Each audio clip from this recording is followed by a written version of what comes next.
with the construction of this team, we know they can win, right? We've seen them win early in the year. I don't think Boone is going to motivate them to play better. I'm really close to the how do they do under Brad Ausmus?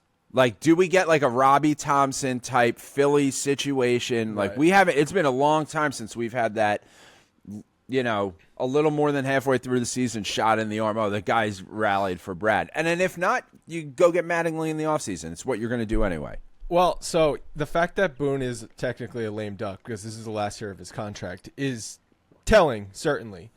But I lost all hope. Like, if you're not going to fire Aaron Boone after last season, or even after the collapse in 2022. So the collapse in the middle of 2022 through that season, and then the 2023 season happens. If you're not moving on from him then, I don't know what would ever push them over the edge to move on from him. Yeah, I mean, that is the issue, and there's such a weird dynamic of you're talking about the Yankees who pay $40 million a year for Aaron Judge, and it's like, well, they'd have to pay someone and Boone the $1 million like they owe him. I don't think that's actually a factor, though. I do wonder sometimes with Hal. Like, he's weird like that, if that's like a little bit of it. But, yeah, I mean, I don't know when they walk away, but, like, what they're doing is not working. This is the definition of insanity, is what we're living through. And, we refer to it on George's boxes. This is the Soto year.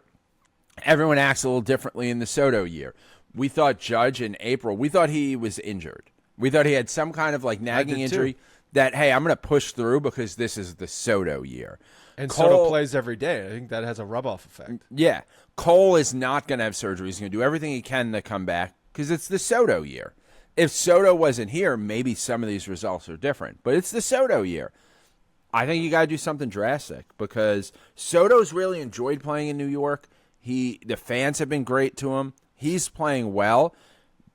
But he's been with two other organizations that have shown a lack of commitment to winning at times, even though he does have the World Series in Washington. But, they walked away from Bryce Harper.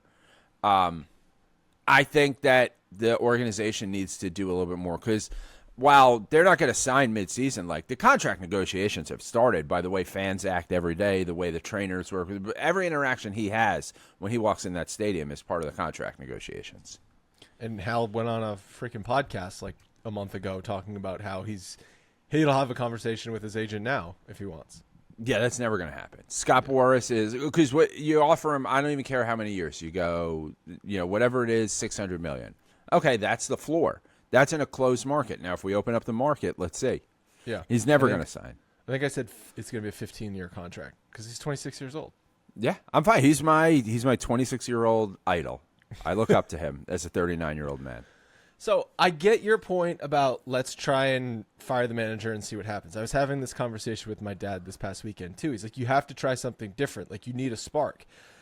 That's all well and good. I just don't see that actually being a solve. Like, I hate Boone as much as the next guy. I know he's not the right manager for the job. I think you look at stats like the Yankees have had a 5-15 stretch in each of their last 3 seasons under Aaron Boone, and that had only happened 3 times in the 20-something years prior to that.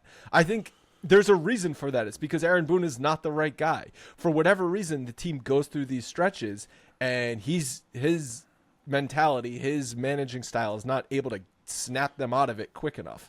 And it's sort of just like oh no, we're fine, it's right there in front of us, we've got this mentality. And then you lose another series, you get swept at home by the Reds on the 4th of July, you lose 2 out of 3 to the Red Sox when you could have very easily won 2 out of 3. It's things like that. But I look at the roster and I say, you could bring in freaking the reincarnation of Casey Stengel. This roster is not good. Yeah, I mean, if you really want to fix the roster, you get a time machine.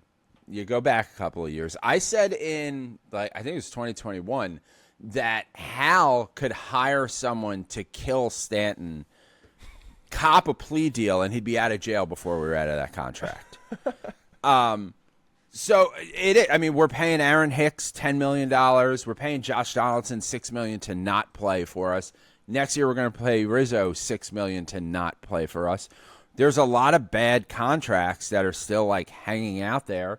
We're going to get rid of Glaber after this year, But like not enough money frees up that you can make the dramatic changes that you need because like, I mean, we've got what 4 more years of Rodon after this, and like he's not living up to it.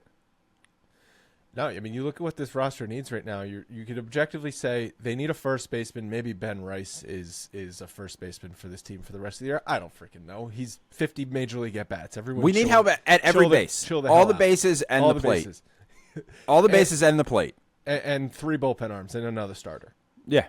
It's a lot to get at a deadline. It's tough, yeah. Especially when, like, so I am in favor of, like, Spencer Jones can't be untouchable. No, definitely not. Because, one, he hasn't really been that great this year. I think he's got, like, 11 home runs. So it's not like he's, like, on the verge of coming up. And he's another big body. The big bodies break down. Let's not sign up for another cycle of, like, another monster. We're signing Juan Soto, right? Like there's no world in which the Yankees don't sign Juan Soto this offseason. You've already got Aaron Judge for another 8 years, and you've hoped Jason Dominguez. Maybe Jason Dominguez though is just an injury guy. We've seen that before. Yeah. Like Tommy John surgery for an outfielder and then an oblique. Like you could classify those as fluke injuries, but at the same time, it's now 2 injuries in a 2-year span. What if this guy is just an injury guy? Yeah, well, it was a magical 7 games or whatever it was, and that's, 7 games. That's kind of, that's what we get. I mean, it's a possibility. I hope that's not the case. There's even a bit of, like, I mean, the Yankees were pretty out of it at the time, but it was just like, what do you mean you need Tommy John as an outfielder? What are we talking about? It's September here. Like, figure that out in the offseason. Yeah. You just wanted to watch him for the rest of September? Yeah. Yeah, I don't know. It's a little discouraging at this point in the season where it's like I've seen this story before. We literally watched the same thing happen in 2022. The team was unbeatable in the first half of the season and then shit themselves and got swept in the playoffs. Like that's the road we're on again. We're watching that same story unfold. And there's a good amount of us who are skeptical. As you watch, you're like, I understand that there are holes in this, but, like, it's not happening yet. I think you watch enough games, you talk about baseball for years, guys like us are like, there's something's coming. Doesn't pass the smell test. And then you're a bad fan on Twitter. You're not a real fan. Yeah, that's why I'm off Twitter. Yeah, for living in reality.